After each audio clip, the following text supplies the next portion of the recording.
I feel good. Me siento bene. Je me sens Me bien. siento super bien. Eu me sinto bem. Et toi? Genki. Et toi?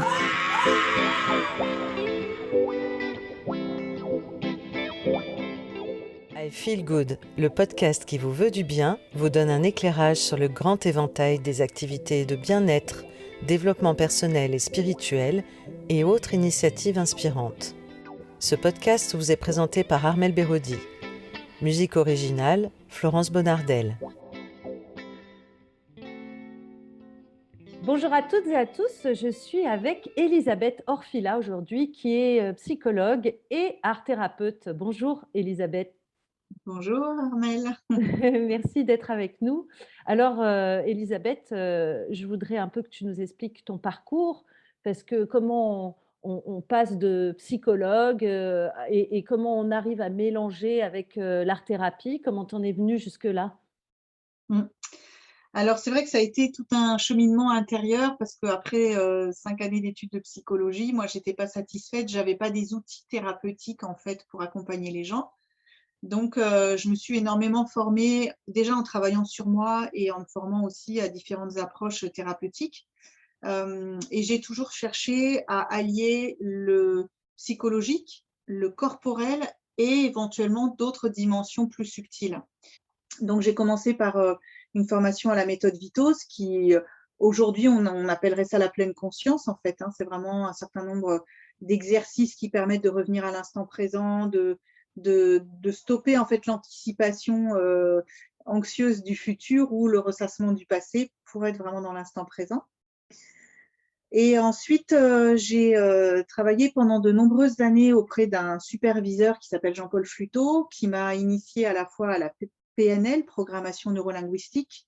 Je me suis formée auprès de lui en systémie, c'est-à-dire la thérapie familiale systémique où on voit la famille comme un système. Et pour finir, à la thérapie par l'approche de l'enfant gigogne. Donc, où on travaille vraiment sur les mémoires de l'enfant intérieur. C'est donc Jean-Paul Fluteau qui a mis au point cette technique, où il a pris un peu le meilleur de ce qu'il connaissait en PNL et en systémie pour pouvoir aller travailler sur l'enfant intérieur. Est-ce que tu peux nous expliquer un petit peu comment ça se passe, cette méthode d'enfant gigogne? Donc, en fait, la thérapie par l'approche de l'enfant gigogne, on travaille en état de conscience modifié, donc comme en hypnose. Et c'est un peu comme dans l'hypnose maïotique à laquelle je me suis formée après. La personne est toujours consciente et on va beaucoup dialoguer avec elle. On part toujours en fait de ce qui est difficile à vivre pour la personne dans le présent, parce qu'en fait, le problème du présent a la même structure énergétique, en fait, émotionnelle, que le problème du passé. Donc, on part du problème présent. Admettons, je te donne un exemple, la personne fait des crises d'angoisse quand elle est en voiture. Déjà, moi, symboliquement, quand la personne me dit crise d'angoisse, voiture, une voiture, c'est un espace fermé, confiné, ça va un peu vite. C'est une belle métaphore, en fait, de la vie fétale. Donc, je me dis, bon, probablement, ça va nous ramener à cet endroit-là et peut-être au moment de la naissance. Et on sait que les crises d'angoisse sont très souvent en lien avec une naissance difficile.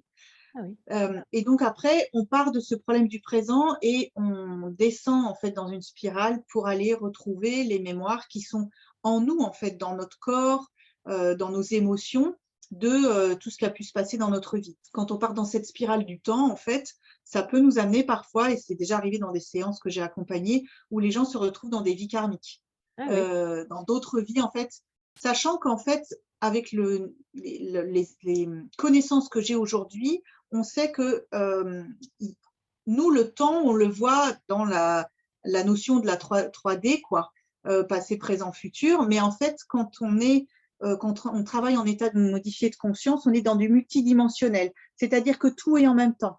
Donc, on peut à la fois être dans quelque chose qu'on a l'impression de vivre là, ou dans une vie passée, ou dans un autre espace-temps, mais en fait, tout est au même moment, à l'intérieur de nous, en fait, en mémoire. Et l'idée, ça va être d'aller déblayer le plus possible tout ce qui est emmagasiné à l'intérieur de nous, tout ce qui nous freine, en fait.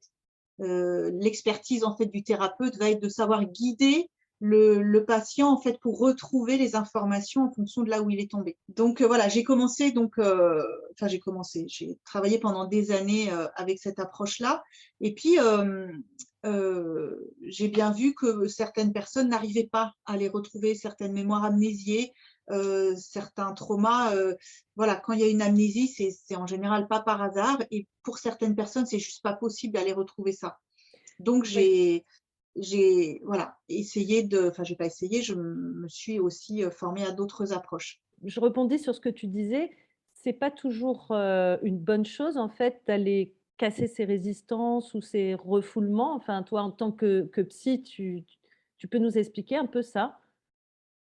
Pour moi, en fait, si l'inconscient en fait a mis en place une amnésie, c'est que la réalité est trop difficile et trop douloureuse. Ce qui fait qu'après, il faut vraiment jauger en fonction des capacités et des ressources de la personne. Si la personne a beaucoup de traumatismes très profonds et peu de ressources sur lesquelles s'appuyer, je vais éviter d'aller lever le refoulement parce que je ne veux pas que la personne finisse en hôpital psychiatrique ou décompense, comme on dit dans notre jargon, c'est-à-dire perdre un peu le contact avec la réalité. En quoi ça peut être une bonne chose, de lever, justement ces refoulements pour des personnes qui ont la ressource? Alors, pour les personnes qui ont les ressources, en fait, c'est ce que j'expliquais tout à l'heure, c'est quand les gens te disent c'est plus fort que moi. Et en fait, les gens viennent avec une demande d'aide au changement. Ils disent j'en peux plus. On travaille en fait en force de guérison avec une image d'amour inconditionnel que chacun va trouver. Moi, je n'impose pas l'image. En fait, je dis vous allez maintenant vous connecter à une image d'amour inconditionnel. Toute image sauf une image de personne connue ou familière. Donc, c'est vraiment une image qui te connecte à l'amour inconditionnel, qui va faire que waouh, ça s'ouvre en toi, que ton cœur est voilà. Et j'ai eu tout comme image, aussi bien un chalet à la montagne que ça peut être une représentation spirituelle, un ange, ça peut être le Christ, le Bouddha, n'importe qui. Enfin voilà, spirituellement parlant, c'est pas n'importe qui, mais bon, une représentation spirituelle. Mais ça peut être aussi des dauphins, ça peut être un coucher de soleil, une plage. Voilà, chacun va en fait avoir dans sa connexion à la nature, très souvent une image d'amour inconditionnel. Ça peut être une rose. Enfin voilà, j'ai eu un peu tout ça. Là, je te cite des exemples de ce que j'ai pu avoir comme image d'amour inconditionnel. Et ça, en fait, ça apporte une force de guérison extraordinaire. Et c'est ça qui m'a beaucoup plu dans l'approche de l'enfant gigogne. C'est qu'on fait vraiment appel à, à une énergie d'amour inconditionnel pour permettre à la personne de se guérir. Mmh. Voilà. Et donc, on apporte des ressources à l'enfant intérieur. Et ensuite, bon, c'est tout un processus, hein, ce n'est pas en une seule séance, bien sûr. Et ensuite, donc, l'enfant intérieur, une fois qu'il est ressourcé, il va revivre la scène différemment et mettre en place de nouveaux programmes de fonctionnement, de nouvelles croyances. Et ça modifie vraiment la vie de la personne une fois qu'elle ressort de la séance. C'est comme si elle refonctionnait depuis un nouveau point de vue. Admettons, ton développement émotionnel, il s'est bloqué avec un traumatisme à 2 ans parce que ta maman a été hospitalisée, tu as été séparée et tu as vécu une très grosse crise d'angoisse, d'accord, d'abandon. Tout s'est bloqué à cet endroit-là. Dès que tu vis une séparation, tu revis en fait les émotions comme un enfant de 2 ans. Et tu retournes toujours là, et ton disque est rayé, et tu tournes et tu tournes. Une fois qu'on va retrouver l'enfant intérieur, oh ma bichette, qu'est-ce qui s'est passé pour toi? Ah d'accord, ah tu as eu peur, tu as été triste, voilà, on lui explique. Elle peut après, elle, vérifier des choses, recevoir de l'amour. Et là, l'enfant intérieur, il s'ouvre et il remet en place de nouvelles croyances. Ah d'accord, en fait, maman n'est pas morte. Quand j'ai cru qu'elle partait, c'était pas de ma faute, voilà, et je suis aimée, je suis amour, et elle va revenir, etc., etc. Et donc, l'enfant, là, ça s'ouvre, le traumatisme est libéré, et il va travailler à partir d'un nouveau point de vue, avec des nouvelles croyances. Et en fait, on fait un pont sur le futur ensuite pour permettre à la personne de refonctionner par rapport à ce nouvel état de conscience. Et c'est incroyable parce que justement, moi, je me souviens par expérience ce dont je peux témoigner, c'est que je ne me dis pas ah bah j'ai mis ça en paix, donc maintenant ça va changer. Et je vis une situation et je me dis ah bah c'est drôle, avant quand je vivais ça, je faisais une crise d'angoisse, bah là j'en fais plus. Voilà. Mmh. Donc en fait, il y a un changement qui se passe de l'intérieur de toi, qui s'est engrammé dans tes cellules et qui te permet de fonctionner depuis un autre état de conscience avec un nouveau programme de fonctionnement aidant. Mmh. Voilà. Donc ça, je me suis formée auprès de Jean-Paul Fluteau, qui a été mon superviseur pendant plus de 10 ans. Donc voilà, c'est vraiment quelqu'un pour qui j'ai énormément de gratitude et c'est quelqu'un de très bienveillant qui m'a beaucoup apporté à la fois dans mon chemin professionnel et personnel. Et, et puis après, donc, moi, personnellement, je m'intéressais beaucoup à la créativité et donc j'ai fait plus de 10 ans d'art-thérapie pour moi. En parallèle un peu de tout ça, c'était pour mon plaisir personnel. Donc j'ai fait ouais, à peu près 10 ans d'art-thérapie avec Patricia Cotte, Artitude. Elle est maintenant descendue dans le sud, vers Nice. Et elle m'a aussi enseigné, non, transmis, en fait, initié, c'est ça le mot que je cherchais. Elle m'a initié au mandala du Sri Yantra. Donc, Patricia est beaucoup allée en Inde et avait été initiée en Inde à ce mandala. Donc, un mandala, c'est une structure organisée autour d'un centre qui va être utilisé notamment comme support de méditation. À la fois, on le voit par rapport aux mandalas qui sont faits chez les bouddhistes ou en Inde. Et en fait, certains mandalas sont extrêmement codifiés. Et le mandala auquel elle nous a initiés s'appelle le Sri Yantra. C'est en fait le mandala qui vient symboliser l'union du principe masculin et féminin, qu'ils appellent en Inde Shiva et Shakti. Shiva étant le principe masculin, Shakti le principe féminin. Donc on est au-delà de homme-femme, hein. On est vraiment dans un principe, une énergie en fait à essence plus féminine, plus masculine, mais c'est aussi la conscience et le corps. Enfin voilà, on est aussi dans cette polarité-là. Du coup, ça m'a ouvert après, comme j'avais fait 10 ans autour de ce mandala, qui est quand même aussi un mandala qui est utilisé dans le tantrisme, dans le tantra. Ensuite, je suis allée faire des stages mixtes hommes-femmes avec plusieurs enseignants de tantra pour voilà, à la fois continuer à cheminer sur ce chemin spirituel intérieur et puis me confronter aussi à l'énergie masculine pour voir voilà, à l'extérieur et quel miroir ça faisait en moi, comment aller guérir mes blessures les plus profondes. En alliant, là, il y a toujours en fait ce lien entre le corps, le cœur, le psychologique et la dimension subtile. Tu nous as parlé du tantrisme. Est-ce que tu peux nous expliquer un petit peu ce que c'est pour ceux qui ne savent pas? Pour moi, je vais vraiment donner mon point de vue assez personnel. Je ne suis pas enseignante en tantra. Pour moi, en fait, c'est une des pratiques spirituelles les plus exigeantes parce qu'on va vraiment travailler à tous les niveaux de l'être, le niveau corporel, émotionnel, énergétique et spirituel, et y compris en osant regarder les deux grandes forces les plus puissantes dans notre vie, la mort et l'énergie sexuelle. D'accord ? Et en fait, l'énergie sexuelle, c'est un petit peu comme apprendre à chevaucher un tigre. C'est-à-dire que cette énergie, elle est en nous, c'est notre énergie de vie, mais elle est connotée en fait à beaucoup de jugements moraux, éventuellement des traumatismes, soit personnels, soit transgénérationnels. Donc, il y a souvent, voire de l'inconscient collectif, d'où le travail sur la guérison de la matrice. Donc, on sait bien que dans nos corps, on a vécu depuis la nuit des temps des choses extrêmement violentes. Et on est porteur de ça, en fait, dans nos mémoires corporelles, génétiques, énergétiques.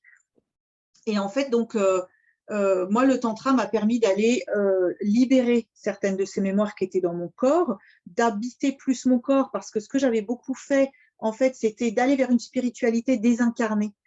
En fait, j'avais du mal à être dans mon corps. Je fuyais parce qu'il y avait eu des traumas, des choses difficiles, voilà. Et donc, je m'étais dissociée et j'étais allée vers des spiritualités trop désincarnées. Et donc, moi, en tous les cas, personnellement, le tantra m'a permis de redescendre dans la matière, de redescendre dans mon corps et d'honorer en fait mon corps comme un temple, d'honorer cette énergie de la Shakti qui est en moi. Et on sait que le féminin porte toute sa puissance en fait dans sa matrice. Et ensuite, par contre, là où moi, je me suis sentie souvent en décalage par rapport à un certain nombre de pratiques, la façon dont le tantra est parfois transmis en Occident, je trouve que malheureusement, il n'apprend pas assez à chevaucher le tigre. Et je pense qu'un certain nombre de personnes vont vers le tantra pour travailler sur l'énergie sexuelle et se laissent embarquer par elle dans une quête en fait d'extase ou voilà, avoir une sexualité épanouie pour moi, c'est pas ça l'essence du tantra. C'est extrêmement exigeant parce qu'on doit justement regarder en face sa peur de la mort. Et je peux vous dire, moi, je l'ai vécu en accompagnant ma mère en fin de vie, et j'ai fait un stage tantra juste derrière, et l'enseignant m'a dit, mais ça a été une initiation pour toi de regarder en face la mort. Waouh! Et ça, on ne le dit pas souvent dans le tantra, d'accord? Ensuite, avec l'énergie sexuelle, c'est OK, j'ai cette énergie, une énergie extrêmement puissante en nous. On sait bien, hein, regardez la force d'un orgasme, quand ça commence à passer à l'intérieur de tout notre corps, ça peut nous amener dans des choses extrêmement belles, mais on peut aussi se laisser embarquer par cette énergie. Si c'est le tigre qui te guide, en fait, tu subis l'énergie sexuelle et tu peux tomber dans des dépendances sexuelles ou des gros blocages parce que tu as peur de ton énergie. Donc l'idée, ça va être, j'accueille, je vois cette puissance en fait de cette énergie en moi, mais j'apprends à la chevaucher et en fait à monter dans le cœur et voir dans des niveaux plus subtils pour apprendre en fait à connecter mes plans les plus subtils avec mon plan corporel dans son énergie la plus puissante. Donc effectivement, il y a beaucoup d'exercices, on va apprendre à faire circuler l'énergie dans tous les chakras. Souvent, c'est des exercices à deux. Ce qui est très intéressant dans le tantrisme, c'est qu'effectivement, on travaille souvent avec la polarité opposée, donc homme-femme. Je dis opposé puisque moi je suis une femme, donc ça invite à travailler avec des hommes, mais j'ai vu beaucoup trop de dérives, à mon sens, qui sont plus de l'ordre du libertinage que réellement du tantrisme. Et oui, c'est mon point de vue très personnel. C'est un peu le souci, oui. Voilà, et je trouve que aller vers le tantra, il faut vraiment savoir avec qui par qui on va se faire accompagner et qu'est-ce qu'on y cherche. Et pour moi, par exemple, je souhaitais en fait une relation tantrique. Pour moi, cet investissement de conscience, de travail avec l'énergie sexuelle qu'on met au niveau du cœur et qu'on nourrit en fait tous les niveaux de notre être, on ne peut pas le faire avec plusieurs partenaires. C'est mon point de vue, hein. Je sais qu'il y a beaucoup de polyamour dans le tantrisme. Pour moi, ça demande un niveau de conscience tellement élevé que je pense qu'il n'y a pas beaucoup d'humains qui sont capables de le faire. Et que souvent, beaucoup se racontent des histoires. Voilà. Maintenant, ça n'engage que moi, hein. C'est un point de vue extrêmement personnel sur le tantra. J'aime beaucoup le livre Tantra de Daniel Audier, où on voit bien justement, il est initié par une tantrika, donc une femme initiatrice en tantra, et elle le fait travailler, elle le met à l'épreuve à plein d'endroits pour qu'il apprenne justement sa juste présence, pour qu'il apprenne à être dans la présence avec toutes ces énergies à l'intérieur de lui. Et jamais il y a de pratique sexuelle, d'accord? Jamais. Donc, je ne sais pas pourquoi, mais j'ai ces connaissances à l'intérieur de moi. Je le sais, en fait, c'est en moi.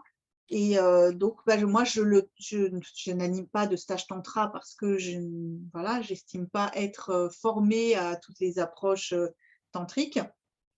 Mais par contre, je pense que dans ma conscience intérieure, il y a quelque chose de cet ordre-là que je transmets aussi dans mes accompagnements, et notamment dans un soin de guérison de la matrice que j'ai traduit de l'anglais et que je pratique en l'associant au Sri Yantra, en l'associant aux huiles d'onction auxquelles je me suis formée il n'y a pas très longtemps, parce que j'ai beaucoup été accompagnée sur ce chemin du féminin sacré dans une connexion avec Marie-Madeleine. Donc après, ça, je peux faire le lien du coup maintenant avec l'art-thérapie. Dans ce temps de travail en art-thérapie, donc à un moment donné, j'étais sur un travail autour de l'encre de vie, donc la croix égyptienne. Et à un moment donné, au centre, j'ai l'impression de voir apparaître un visage. Donc Patricia Cotte, qui m'accompagnait donc à ce moment-là, me dit: tu le vois le visage? Je dis: oui, je le vois. Elle me dit: mets-le en vie. Moi, je n'avais jamais peint un visage à l'acrylique, hein, en peinture, hein. Donc, j'ai d'abord fait une première ébauche assez naïve, et puis progressivement, elle m'a montré aussi, parce qu'elle a une formation de peintre à la base, et ensuite d'art thérapeute. Et donc, elle m'a montré comment les techniques de peinture, et j'ai fait, en fait, sans aucun modèle, j'ai mis en vie ce visage qui était apparu et qui, pour moi, en fait, représente Marie-Madeleine. Et vraiment, ça a été une très belle reconnexion en fait avec cette énergie de ce que moi j'appelle le féminin sacré. Quelle que soit notre histoire, on a une partie indestructible, inaltérable, qui n'a pas pu être touché malgré éventuellement des traumas, d'accord, malgré l'inconscient collectif. Et l'idée, en fait, en travaillant sur des libérations émotionnelles, ça va être de se reconnecter à cette présence, en fait, de ce féminin intérieur. Maintenant, ce féminin intérieur, ok, il est là parce que je suis dans un corps de femme, mais j'ai la polarité opposée qui est aussi à l'intérieur de moi, que je vais avoir à un moment donné à développer aussi. Donc, quand on parle de féminin sacré, féminin intérieur, pour moi, ça ne va jamais sans le travail sur le masculin intérieur. Parce que c'est la Et polarité inversement, opposée. pour un homme qui a Inversement aussi, pour un homme. qui a Exactement. aussi, qui porte aussi ce féminin en lui. Tout à fait. Et on rejoint à ce moment-là le travail du Sri Yantra, où il y avait Shiva Shakti, l'union des deux polarités. D'accord? Je suis ces deux polarités, en fait, à l'intérieur de moi, dans mes cellules. Et comment je vais travailler sur ces deux polarités en moi. D'accord? Mais quand on est une femme, bah, très souvent, on doit d'abord dégager toutes ces blessures.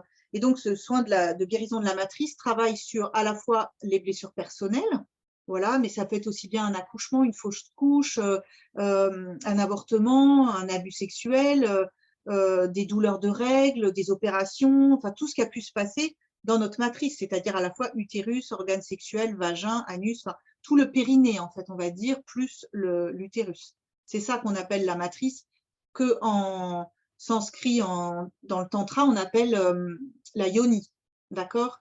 Yoni qui veut dire portail sacré. D'accord? Donc, c'est un portail qui nous amène à contacter notre puissance.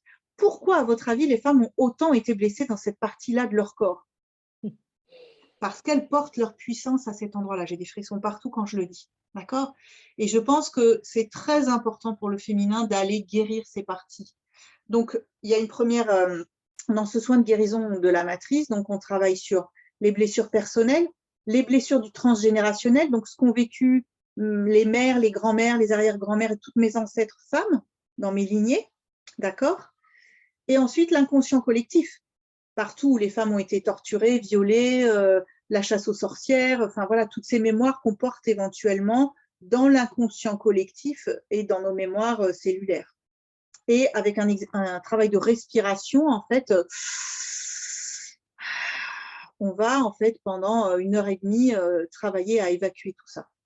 Et moi, après, je l'ai peaufiné. Donc, j'ai fait d'abord une traduction. C'est un soin un peu d'inspiration chamanique. On appelle les animaux de pouvoir, etc. On appelle les guérisseuses de la matrice, qui sont comme de vieilles chamanes, en fait, qui nous aident sur des plans subtils. Et ensuite, moi, je l'ai renforcé avec le Sri Yantra que je pose sous la table de massage pendant que la personne fait le soin, et avec les huiles d'onction, donc de Marie-Madeleine, qui sont des mélanges d'huiles, en fait, qui ont été utilisés depuis la nuit des temps par les prêtresses, qui sont fabriquées. Donc, ce n'est pas juste un mélange d'huile essentielle. On est vraiment sur des huiles qui sont fabriquées selon un rituel particulier, au moment de la pleine lune, avec des invocations particulières, avec des diapasons, des sons, des chants, enfin voilà. Et donc, ce sont des huiles de grande valeur à la fois physiquement, mais aussi énergétiquement. Toute l'année dernière, j'ai été initiée aux huiles d'onction de Marie-Madeleine, un programme Rosa Mystica avec des Américaines. Et donc, on a travaillé d'abord sur les 7 chakras et puis ensuite sur les huiles justement de la prêtresse, de l'abondance, et puis toutes les huiles qui vont accompagner en fin de vie. Et là, la boucle est bouclée par rapport finalement à tout le travail sur le Sri Yantra, le Tantra, l'énergie sexuelle et la mort. D'accord? Et cet accompagnement dans les transitions à travers la mort. Voilà. Donc, du coup, j'utilise ces huiles lorsque je fais les soins de guérison de la matrice. Et j'ai en parallèle, là, créé un petit groupe, justement, de femmes que je suis en train d'initier aux huiles d'onction de Marie-Madeleine en travaillant sur les 7 chakras, en fait. Donc, il y a une huile par chakra. Et pendant 1 mois, on va travailler sur un chakra avec une huile. Et en fait, vous faites l'onction tous les jours sur votre corps en disant une prière particulière. Et ça va ouvrir, en fait, votre corps va recevoir le soutien des huiles, donc au niveau corporel.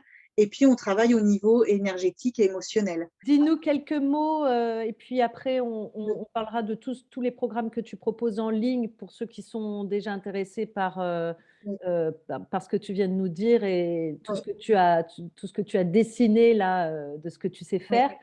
Donc le solar, qu'est-ce que c'est? Ouais. Donc alors, après ces années de travail avec Patricia Cotte, qui m'a ouvert énormément, qui a été aussi un peu ma guide spirituelle, mine de rien, pendant un certain nombre d'années, à un moment donné, je suis tombée par hasard, entre guillemets, sur un petit atelier pour découvrir le soul art.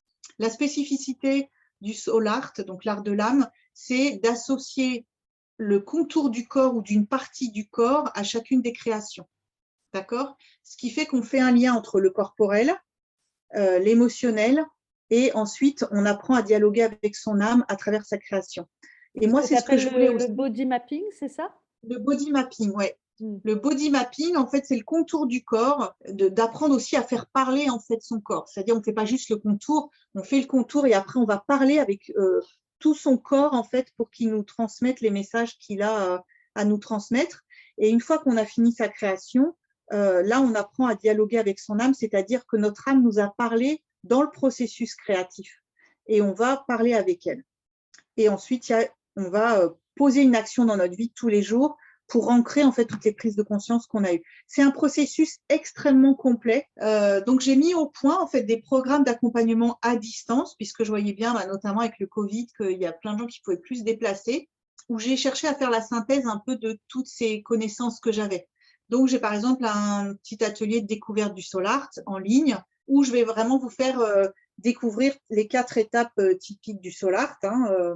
Voilà, je vous aide à ouvrir les portes créatives. Il n'y a pas besoin de savoir créer parce que là, on va juste faire un collage. Enfin, vous allez faire un collage chez vous. Ensuite, j'ai tout un programme sur l'estime de soi où on va en fait partir sur toutes les croyances limitantes qui entravent. On fait une création par rapport à ça. Ensuite, on va travailler justement sur toutes les croyances positives et la personne va ancrer une croyance positive et par-dessus en fait la création qui va venir poser les croyances limitantes, là où ça bloque, par-dessus, on va venir transformer avec la croyance positive. Ce qui fait qu'en fait, c'est comme un travail de transmutation. Je regarde mon ombre en face et je la transforme. Et donc, j'ai mis, je propose cet accompagnement donc sur l'estime de soi. Ensuite, il y a tout le même programme, en fait, avec le même processus, alliant créativité, conscience, donc autour de l'harmonisation de l'enfant intérieur, où on va vraiment aller écouter cet enfant intérieur, voir ses blessures, les symboliser, créer quelque chose par rapport à ça, et ensuite connecter l'enfant de lumière intérieur, l'enfant guéri, et refaire une deuxième création par-dessus.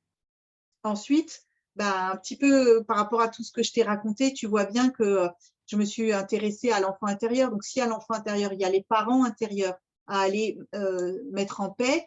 Donc, c'est connecter, faire le point là où j'en suis en fait dans mes blessures avec mes parents, dans la vraie vie, faire une création par rapport à ça, la mère, le père, et ensuite se connecter à mes parents bienveillants intérieurs, les parents cosmiques, les parents divins, on les appelle comme on veut. Ces parents, c'est cette conscience inaltérable en fait qui est là, et faire des créations aussi, transformer en fait la création douloureuse qui symbolise le trauma ou les difficultés en quelque chose de positif. Ce qui fait qu'à la fin de chaque programme, les gens, ils ont une création qui symbolise leur estime de soi, l'enfant intérieur de lumière, les parents bienveillants intérieurs. Et bien sûr, après, comme j'ai beaucoup travaillé sur le masculin-féminin, il y a aussi le même programme avec le masculin-féminin intérieur. On fait le point là où j'en suis dans ma relation à mon féminin, là, dans ma vie, où est-ce qu'il y a des blessures. La même chose avec le masculin. Et ensuite, on connecte la partie bienveillante, sacrée, indestructible, etc.